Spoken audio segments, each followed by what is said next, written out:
తెలంగాణ రాష్ట్ర కాంగ్రెస్ పార్టీలో ఒక చర్చ జరుగుతూ ఉంది. పీసీసీ అధ్యక్షునిగా బడుగు బలహీన వర్గాలకు సంబంధించిన వ్యక్తిని చూడాలి. ముఖ్యంగా బీసీ సామాజిక వర్గానికి మరి పీసీసీ అధ్యక్ష పదవిని కట్టబెట్టాలని ఒక చర్చ జరుగుతూ ఉంది.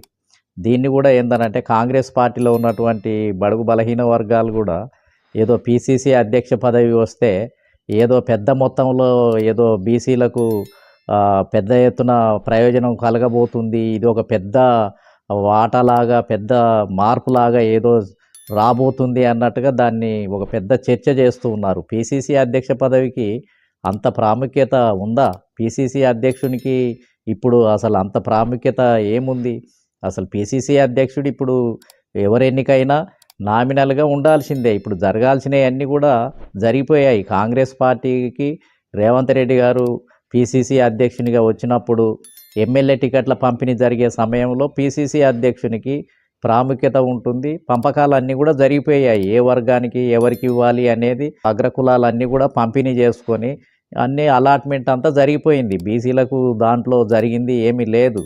అదేవిధంగా లోక్సభ ఎన్నికల్లో కూడా మొత్తం సీట్ల పంపిణీ అంతా కూడా జరిగిపోయింది. ఏ వర్గాలకు ఎన్ని ఇచ్చుకోవాలి, ఎంత పంపిణీ చేసుకోవాలి, బీసీలకు ఎంత తక్కువగా ఇవ్వాలి, ఇవన్నీ కూడా ఆల్రెడీ కాంగ్రెస్ పార్టీలో జరిగిపోయాయి. మంత్రి పదవులలో కూడా ఎవరికి ఇచ్చుకోవాలనేది పీసీసీ అధ్యక్షుడిగా రేవంత్ రెడ్డి గారు ఉన్నప్పుడే మంత్రి పదవులు అదేవిధంగా ఇవన్నీ కూడా జరిగిపోయాయి. ఇప్పుడు నామినేటెడ్ పదవులన్నీ కూడా ముఖ్యమంత్రి చేతుల్లోకే వెళ్తాయి. పీసీసీ అధ్యక్షుడిని కాకపోతే ఒక మాట అడుగుతారు, ఇగో ఇట్లా ఇట్లా లిస్టు తయారు చేశాము అని తెలియజేస్తారు అంతే. పీసీసీ అధ్యక్షుని యొక్క జోక్యం వల్ల పెద్ద పరిపాలనలో వచ్చే మార్పులు ఏముంటాయి?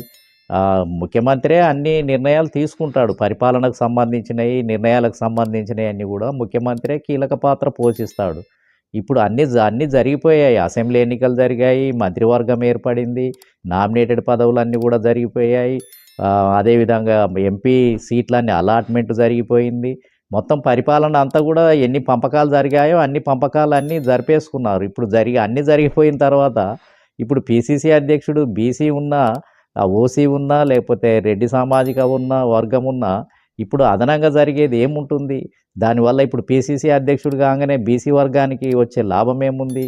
ఇతర ఎస్సీ ఎస్టీలకు ఇచ్చే లాభం ఏముంది? ఏం లేవు. కాబట్టి అన్నీ జరుపుకున్న తర్వాత ఇప్పుడు ఏదో పీసీసీ అధ్యక్ష పదవి ఇదేదో పెద్ద పదవి అయినట్టు, దీనికి ఏదో బాగా ప్రాముఖ్యత ఉన్నట్టు, ఇది వచ్చేస్తే ఇక రేపు తెలంగాణ రాష్ట్రంలో పెద్ద ఎత్తున బడుగు బలహీన వర్గాలకు ప్రయోజనం చేకూర్చే విధంగా ఉన్నట్టు, ఏదో పంపకాలు చేయబోతున్నట్టు, ఇది ఏదో బీసీలకు ఇచ్చేసి ఏదో బ్యాలెన్స్ చేయాలన్నట్టుగా ఒక చర్చ జరుగుతూ ఉంది. అయినా బీసీలు పీసీసీ అధ్యక్షులు అయినా ఏం ఉపయోగం లేదు. వీళ్ళది ఏమీ కొనసాగదు, వీళ్ళది ఏమీ నడవదు. ఎందుకనంటే గతంలో హనుమంతరావు గారు పీసీసీ అధ్యక్షుడిగా ఉన్నారు.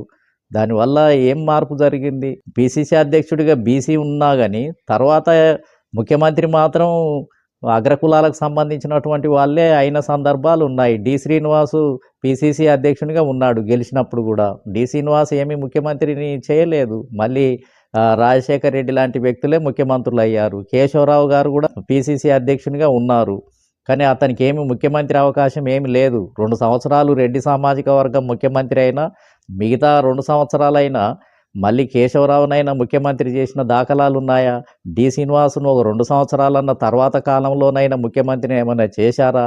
అవన్నీ ఏమి లేవు. అవన్నీ పేరుకు మాత్రమే చూపించుకోవడానికి బయట బీసీలకు ఒకసారి పీసీసీ అధ్యక్ష పదవి ఇచ్చాము అని చూపించుకోవడానికి ఇస్తారు. చేయాల్సినవన్నీ కూడా వీళ్ళే చేసుకుంటారు. అగ్రకులాలకు సంబంధించినటువంటి వాళ్ళే చక్రం తిప్పుతారు, అధిష్టానంతో మాట్లాడుకుంటారు, వాళ్ళే అన్నీ పంచుకుంటారు, అలాట్మెంట్ అంతా జరిగిపోతుంది. కాకపోతే పీసీసీ అధ్యక్షునికి ఆయనకి ఏదన్నా ఎంపీ టికెట్ కావాలన్నా, ఎమ్మెల్యే కావాలన్నా, ఆయన ఒక్కనికి ఏదన్నా వస్తే ఆయనను కూర్చోబెట్టుకొని ప్రజెన్స్గా ఆయన పక్కన ముఖ్యమంత్రి పక్కన కూర్చోబెట్టుకుంటారు. మీటింగ్లు అయినప్పుడు ఒక పీసీసీ అధ్యక్షుడిని అట్లా పక్కన కూర్చోబెట్టుకొని అందరితోటి కలిసి ఉన్నట్టుగా అట్లా చేస్తారు.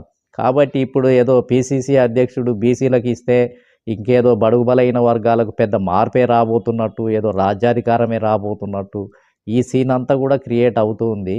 ఏమి లేదు, శిలా విగ్రహం లాగా ఉండాల్సిందే. జరగాల్సినవి అన్నీ జరిగిపోయినాయి. ఇప్పుడు వచ్చినా దానివల్ల అదనంగా వచ్చేవి అయితే ఏమి లేవు. కాబట్టి ప్రజలకు బీసీ వర్గాలకు ఇది అసలు అర్థమైనట్టుగా కూడా లేదు, తెలిసినట్టుగా కూడా లేదు.